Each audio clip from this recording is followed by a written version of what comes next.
Hi everybody, welcome to CJ's Fish Room. Today's topic that I want to talk about is more or less breeding.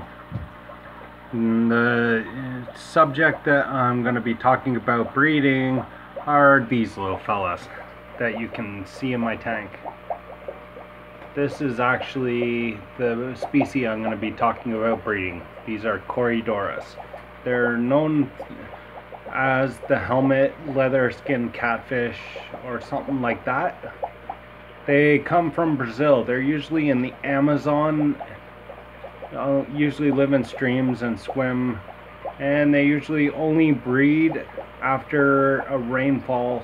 So these guys are very peaceful, but when they start breeding, they pretty much will turn your glass into their own place to lay their eggs. Egg gestation period is usually anywhere from about 8 days to about 2 weeks, depending on the hatch rate and how well they're kept. So yeah, these guys are very hardy. And in this aquarium up here, the very top aquarium, I have about 4 different types. These are my albinos, and there's another 2 type. That's panda. That's the ones I have fry right now of, which are peppered. And I have another type in here, the Julie corydora, also known as the leopard corydora. And the Julies tend to be very timid, but just as small as these guys. They're like really small, and they're really cool looking. They tend to have spots, kind of like a Dalmatian somewhat, and they tend to be very much a kind of hang around type of corydora. They like to hang around with these little guys, my pandas. They always like to hang around with them a lot, so you'll tend to see them very much together. And there's one right back there. He's just like hanging out there. See if I can get a better view from... Oh, I spooked him a bit. But yeah, that's what he looks like. He's just a little fella. They tend to be very timid, and they'll run or swim very fast away, but they very much like to eat together with my pandas. So just to give you an idea, these are 2 of the peppereds, and coming up is the Julie. Sorry about my tank a bit, but that's what a Julie looks like. They're really cute, very comical. They're like the clown of the tank. Just like to hang out a lot. And that's probably close to their only size. Maybe they grow a little bit bigger, but I haven't seen it grow much bigger since I've got it, and that was months ago. So yeah, they don't grow too big, but they like to hang out together, you know. They're very social fish.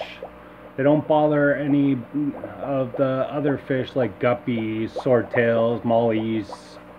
And they weren't exactly bugging my danios. And these are just some of the ones I have. There's more. If you go down here, you can see I have more in here. These are a breeding set. There's about 2 males and 4 females in there, about 6. And I have 2 zebra danios and 2 females as far as I know. And in here is their babies. This is actually how you hatch them. Is you take a bottle about probably 500 milliliter to 1 liter, cut off the top. Then you affix suction cups that you cut holes to put in, and actually snap them together on it to hold it up, and use an airline tube attached possibly to a gang valve or a control valve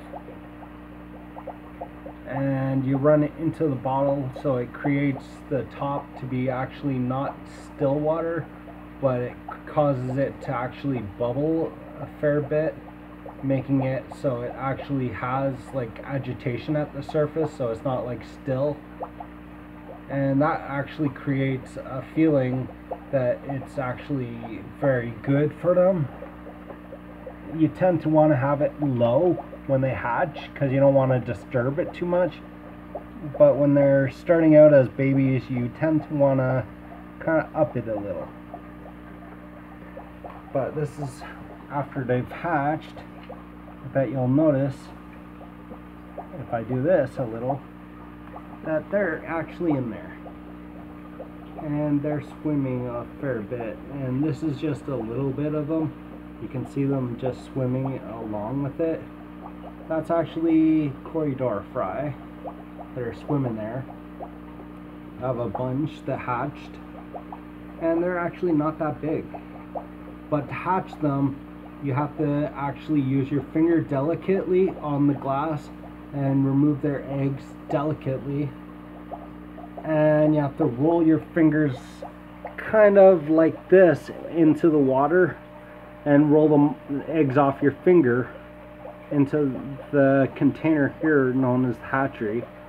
And then after that you have to put in anywhere from about 1 to 2 drops of Pimifix, because the other stuff that's online known as, I think, methylene blue, if I'm not mistaken, is not always readily available in every store. So an alternative to methylene blue is this stuff, Pimifix by API. It actually does work. I used it on this batch and I got a good hatch rate. And that's pretty much part of hatching them. If you're wanting to breed them, I'm going to do a series on that too. But it's pretty simple. But I thought I would actually do this video and explain somewhat their own egg laying effect. And honestly, it's pretty simple. It's more or less just knowing how to feed them for breeding. And the next video I make will be on the topic of breeding corydoras. So thanks for watching this, and keep tuned for the next video.